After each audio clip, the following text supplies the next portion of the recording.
हिंद मेरे दोस्तों। तो हमारा टॉपिक चल रहा था ज्योग्राफी के अंदर स्थानीय और प्राचीन नाम, जिसमें हमने अजमेर तक पढ़ा था और अजमेर के बाद आगे कुछ जिले हैं। जैसे कि आज हम बात करेंगे सबसे पहले टोंक के बारे में। टोंक बड़ा ही महत्वपूर्ण जिला है। यदि हम टोंक नगर की बात करें तो आज एक नगर मिलता है टोंक। इसे प्राचीन काल में बोला करते थे नवाबों की नगरी। इसे कहा जाता था नवाबों की नगरी के नाम से टोंक जिले को जाना जाता था। इसी टोंक में एक नदी बहा करती थी इसके पास से, जिसका नाम ढील नदी। और इस ढील नदी किनारे एक स्थान, और यहां पर उसका नाम पड़ता है रेड। यहां पर एक सभ्यता प्राप्त हुई, इसे रेड सभ्यता बोलते हैं। और ढील नदी किनारे यहां पर लोहे के सिक्कों का प्राचीनतम बड़ा भंडार प्राप्त हुआ है, और इसी कारण इसे कहा जाता है प्राचीन राजस्थान का टाटानगर। प्राचीन भारत का ही बोलते हैं इसे, प्राचीन भारत का टाटानगर कहा जाता है। तो इस प्रकार इसका विशेष महत्व मिलता है टोंक के अंदर। टोंक के अंदर यहां पर एक महल है, और उस महल को कहा जाता है, किस नाम से जानते हैं? इसे मुबारक महल के नाम से जाना जाता है। किसको? मुबारक महल में टोंक में जो बना हुआ है, इसी मुबारक महल को जाना जाता है किसके नाम से? सुनहरी कोठी के नाम से।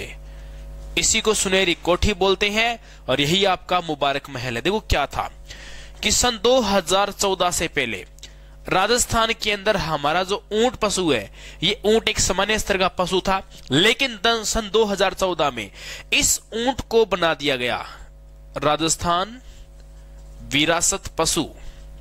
इसे बना दिया राजस्थान विरासत पशु बनाया गया। कब बनाया गया? सन 2014 में बनाया गया था। अब क्या हुआ कि इस महल के अंदर ऊंटों की बलि दी जाती थी। तो इस बलि पे रोक लगी। कब? सन 2014 में इस पे बलि पे रोक लगी। तो ये यहां जो रोक लगी थी बलि, ये बलि दी गई 2014 के बाद में। कहां पर? हैदराबाद। किसकी राजधानी है? ये दो राज्यों की आज फिलहाल कंबाइंड राजधानी है। तेलंगाना प्लस आंध्र प्रदेश की बराबर में राजधानी है।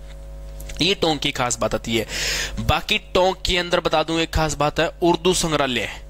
यहां पर उर्दू संग्रहालय भी स्थापित है। उर्दू संग्रहालय भी टोंक के अंदर आता है। ध्यान रहे, टोंक की एक खास बात है, टोंक के अंदर इस प्रकार से एक पहाड़ी है। ये टोंक में एक पहाड़ी है, और इस पहाड़ी को बोलते हैं अन्नपूर्णा डोंगरी। इसको बोलते हैं अन्नपूर्णा डोंगरी के नाम से जाना जाता है। क्या खास बात है इस पहाड़ी की? देखो, विशेषता ये कि इस पे एक छोटा सा यहाँ गढ़ बना हुआ है। इस गढ़ के आसपास यहाँ एक छोटा सा गणेश जी का मंदिर स्थापित। इस प्रकार से गणेश जी का यहाँ पर मंदिर बना हुआ है, और इसके तलहटी में यहाँ पर एक माता का मंदिर है, और वो जो देवी है उस देवी को बोलते हैं, कौन सी देवी? इसी को अन्नपूर्णा देवी के नाम से जाना जाता है। इसी के साथ एक खास बात और है, इसी अन्नपूर्णा देवी के पास यहाँ पर एक मंदिर इस प्रकार से स्थापित और आता है, और इस मंदिर के अंदर यहाँ पर नवग्रह देवता के मंदिर स्थापित है। नवग्रह देवता का मंदिर किशनगढ़ अजमेर में भी है, और यहाँ पर नवग्रह देवता का जो मंदिर है ना, वो प्रतिमाओं सहित है। प्रतिमा यहाँ उनके स्थापित की हुई है। साथ में ये विशेषता बात आती है, इसको अन्नपूर्णा क्षेत्र बोलते हैं। अन्नपूर्णा माता का मंदिर ये हुआ। अन्नपूर्णा डोंगरी, यहाँ गणेश अन्नपूर्णा वाले कहलाते हैं। इस प्रकार से खास बात है यहाँ टोंक की, और कोई लंबी छोटी बात नहीं है। नवाबों की नगरी कहलाती है। पाकिस्तान में जाना जाती थी रियासत। यहाँ का एकीकरण के समय शासक था नवाब अजीजदौला। नवाब अजीजदौला यहाँ का एकीकरण के समय शासक हुआ करता था। चलो आगे की विचारधारा, आगे इसके अंदर क्या विशेष बात है, आगे हम चैप्टर को लेके चलते हैं, देखते हैं क्या मिलेगा इसके अंदर। इसके बाद आगे एक स्थान है जिसका नाम है बूंदी। बूंदी के बाद हमें पढ़ना है कोटा। कोटा के बाद हमें पढ़ना है बारां, और बारां के बाद हमें पढ़ना है झालावाड़। ये चार प्रदेश आ जाएंगे। इन चारों प्रदेशों को मिलाकर बोला करते थे, यहां पर हाड़ा चौहानों की शाखाएं थी, इसलिए इसको बोलते थे हड़ौती प्रदेश। इसे क्या बोला? हड़ौती प्रदेश। इसी प्रदेश को कहा जाता है हाय हाय प्रदेश। इसी प्रदेश को जाना जाता है किस नाम से? हाय हाय प्रदेश के नाम से जाना जाता है। इसी को हाड़ौती प्रदेश के नाम से जाना जाता है।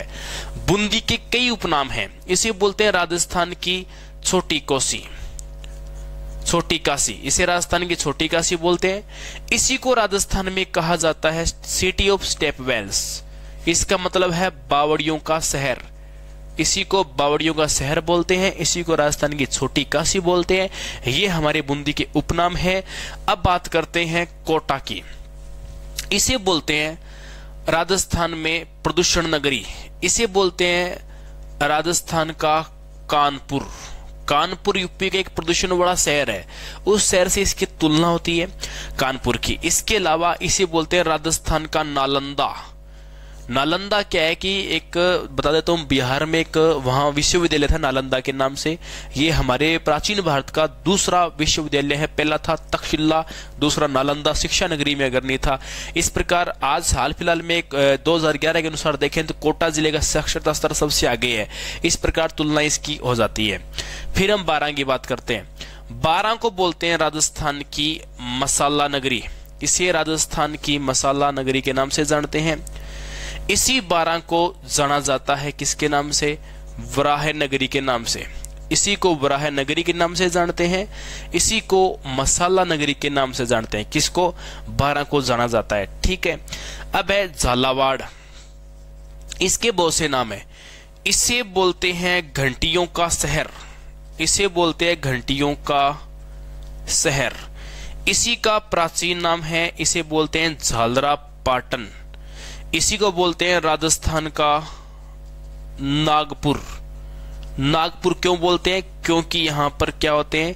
संतरे का उत्पादन ज्यादा होता है, इसलिए इसकी तुलना नागपुर से की जाती है। ये विशेषता थी।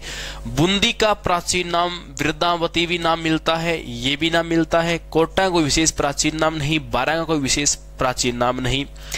ठीक है। और कुछ बात अपने कर ले। बूंदी छतरियों वगैरह के लिए बहुत फेमस स्थान आता है।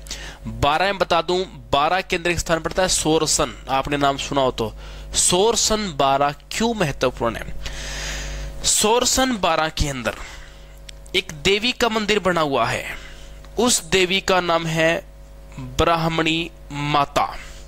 विश्व की एकमात्र देवी की प्रतिमा है ये, जिसकी संपूर्ण पूजा देवी के पीठ की पूजा होती है। देवी के संपूर्ण पूजा पीठ की पूजा की जाती है। ये इस मंदिर की खास बात मिलती है। यहाँ पर सारे श्रृंगार यहाँ होते हैं, पीठ पे होते हैं। ब्राह्मणी माता के राजस्थान में 2 मंदिर है, एक है पल्लू हनुमानगढ़ में, दूसरा है सोरसन बारां में। ध्यान रहे सोरसन बारां क्यों फेमस है। राजस्थान का राज्य पक्षी जिसका नाम क्या है? गोडावण। गोडावण राजस्थान में 3 क्षेत्रों में ज्यादा पाया जाता है। एक तो राष्ट्रीय मरुध्यान जैसलमेर बाड़मेर, प्लस दूसरा हम बात करते हैं क्षेत्र आपका आता है सोरसन बारां, एक आता है सोखलियां बोलते हैं, ये पड़ता है अजमेर में। ये 3 क्षेत्र है। तो सोरसन बारां किसके लिए फेमस है? यहाँ राज्य पक्षी जिसका नाम गोडावण, इसके लिए जाना जाता है। ये राजस्थान की शान वास्तव में गोडावण। ये सारी बातें, खास बात कंप्लीट हुई। झालावाड़ को जाना जाता है बज्र नगर के नाम से, इसे बज्र नगर के नाम से भी जाना जाता है। इसी को जानते हैं मालव प्रदेश के नाम से जाना जाता है, जबकि मालव क्षेत्र आता है वो टोंक के अंदर आता है। मालव क्षेत्र का संबंध टोंक से है और मालव प्रदेश का संबंध झालावाड़ से आता है। ठीक है विद्यार्थियों, यहां तक कोई प्रॉब्लम किसी प्रकार की नहीं है। इसी घंटियों का शहर बोल दिया, सब ठीक है, बोल दिया। कोटा भी बड़ा फेमस है। यहां पर ध्यान दें, एक मंदिर बहुत फेमस है, गडरिया महादेव फेमस मंदिर, वो कोटा के अंदर आता है। इसके अलावा कोटा की यदि हम और बात करें तो कोटा के अंदर बता देता हूं एक खास बात है। एक माता है चौहानों की कुल देवी, कोटा वाड़ती चौहानों की, जिसका नाम है बधाना माता। भाई साहब, इस देवी को मूठ की देवी कहा जाता है। मूठ का मतलब जो छू मंत्र चलते हैं ना आजकल, चौकी आ गई, ये आ गया, फो आ गया, फलाना धिमका, उन सब का इलाज मूठ की देवी कौन सी कहलाती है? बधाना माता। बधाना माता का प्रमुख मंदिर कौन सा है? कोटा का है। वास्तव में विद्यार्थियों बहुत खतरनाक देवी है। कई बोले गुरुजी ऐसे कैसे है, तो नहीं विश्वास आता तो एक काम करो, लगा लो 2-4 हजार का बचीड़, जाके देखिए वो है कि नहीं। मंदिर में जाओ, देखो कभी भी आपको ऐसा अपने आप में लगे कि यहाँ की ऐसी चमत्कार देवता है या नहीं, या भूत है या नहीं, तो 2-3 स्थान वहां चेक करिए ना, जाके बचीड़ खा लेना, पता लग जाएगा। एक तो जाना मेहंदीपुर, आपकी 7 पीढ़ी मान जाएगी कि देवता भूत है कि नहीं। पूर्वज पितर वो भी मान जाएंगे। इसके अलावा चले जाना बधाना माता, आप क्या आपकी इच्छाओं भी मानेगी, जाके पता करिए आना। मेरे बताए से विश्वास हो ना हो, जाके देखिए आजमाओ कि है कि नहीं। मैं तो ये बोलता हूं वास्तविकता क्या है। ठीक है, तो ये आपके कुल प्रमुख प्रदेश थे, मैंने करवा दिए। ये इसके बाद आगे और बढ़ेंगे वो बता देंगे। बहुत आज के लिए इतना।